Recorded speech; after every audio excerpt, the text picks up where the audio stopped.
অখণ্ড অঙ্গভঙ্গ কলিঙ্গ চায় বিজেপি। দক্ষিণবঙ্গে সক্রিয়তা দ্বিগুণ করতে মোহন নির্দেশ পরিবারকে। সরসঙ্গ চালকের বার্তা সামাজিক কর্মসূচির মোড়কে, কিন্তু সে বার্তা ডিকোড করলে একথা স্পষ্ট নয় যে বঙ্গ বিজয়ী লক্ষ্য রাষ্ট্রীয় স্বয়ংসেবক সংঘের। পূর্ব ভারতের এক পৌরাণিক ভৌগোলিক বিন্যাস ধরে এগোতে চাইছে বিজেপি। দক্ষিণবঙ্গ সংঘ পরিবারকে মোহন ভাগবত যা বলেছেন তাতে স্পষ্ট সেই পৌরাণিক পূর্ব ভারতে পুরো যাত্রাপথ মসৃণ করে তোলার নির্দেশ। সংঘের কোনো মুখপাত্রই এ বিষয়ে প্রকাশ্যে মুখ খুলছেন না, কিন্তু সংঘের প্রান্ত কার্যকারিণীকে ভাগবত যে নির্দেশ দিয়েছেন তাতে বিধানসভা নির্বাচনের 1 বছর আগে তার বেনজির দীর্ঘ বঙ্গ সফরের মূল কারণ অনেকটাই স্পষ্ট।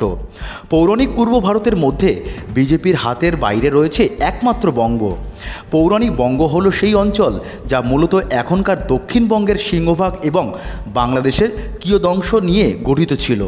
এই অঞ্চলকে যে দল কবজা করতে পারে, পশ্চিমবঙ্গের মসনদ যে তার মুঠোতেই থাকে, তা একের পর এক নির্বাচনে প্রমাণিত।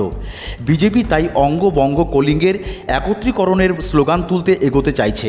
সেটি সম্ভব করা গেলে তবেই নবান্ন দখল করা সম্ভব। আরএসএস নিজেদের শতবর্ষের উৎসাহ কাজে লাগিয়ে বিজেপির সেই পৌরাণিক যাত্রাপথকে সুগম করতে সচেষ্ট হচ্ছে।